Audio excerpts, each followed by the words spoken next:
jadi apa, babe? Nak bantu anak, bagi duit. Tu je. Ni papa sokong minta duit. Susah nak bagi. Kan? Susah nak bagi. Anak appreciate tahu dia kita bagi dia duit. Nak bantu anak, bagi duit. Bagi mereka yang bercerai, saya beritahu. Yelah, betul.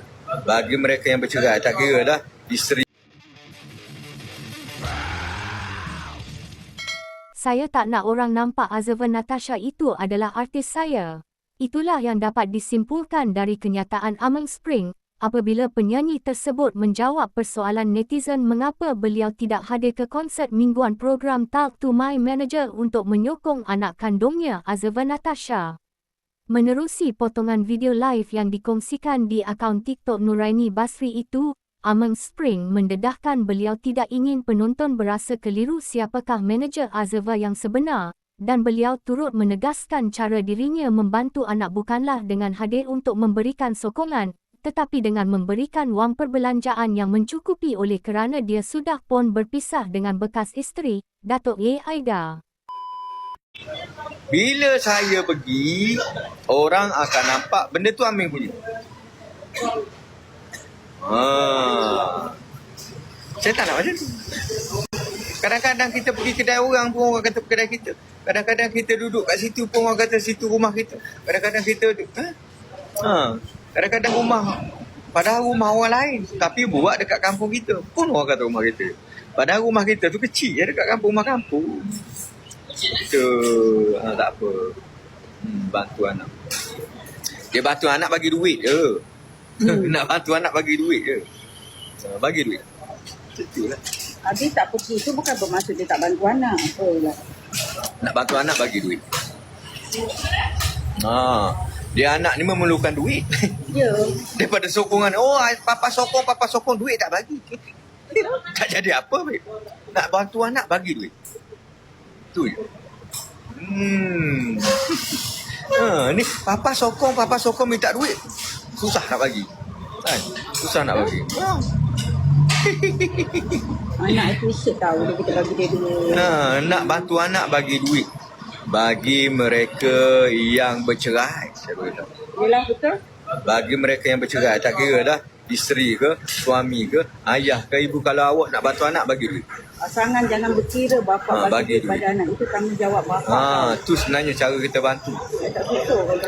Bukan kata bawa pergi berjalan, bawa pergi situ, bukan. Bagi duit. Bagi duit makan, bagi duit sekolah, bagi duit pakaian. Dia nak handphone bagi. Tak boleh beli baru, bagi second. Bagi duit. Satu cara dia. Bukannya sokong, aku sayang anak aku. Aku tak minggu kita tengok tapi duit tak bagi. Betul. Duit tak bagi. Kalau sayang anak, bagi duit. Itu je. Kita susah tak apa, kita makan Maggi tak apa, jangan anak makan Maggi. Kita pakai baju buruk tak apa, sebagai ayah pakai baju buruk tak apa, janji anak kita baju baru. Kita sekolah kerajaan tak apa, lagi anak boleh tuition. Macam tu. Dia kena macam Iftah. Bagi duit. Nak bantu anak, bagi duit. Bantu anak, bagi duit. Dapat apa tu? Dapat tu. Betul. Ni kadang-kadang setengah-setengah pasangan konon. Dia kononnya nak ambil berat lah pasal anak dia. Konon nak ambil berat pasal anak. Berebut anak. Aku nak jaga anak. Aku nak jaga anak. Naik mahkamah, berebut. Tak habis-habis pasal hak penjagaan. Nak berebut. Tapi bila mahkamah menjatuhkan anak ni, orang ni jaga. Kan? Nafkah terabai. Mula-mula berebut. Ayah, saya nak blok. Aku nak blok. Hakim pun pening tengok.